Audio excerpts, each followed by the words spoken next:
Good morning mga ka-Frenny! Another magandang pasyalan sa Macau, ang Fisherman's Wharf.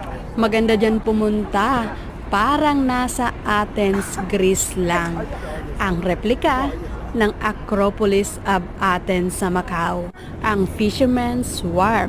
Maganda dyan pumunta, parang totoong nasa Athens kami ng aking ka-Frenny.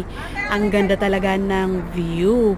Dati, sa libro ko lang yan nakikita sa mga history book nung high school. Pero ngayon, napupuntahan ko na rin kahit replika lang. Ang mahal kasi ng pamasahe papuntang Greece sa Athens. Pero dyan, ang ganda rin talaga ng view.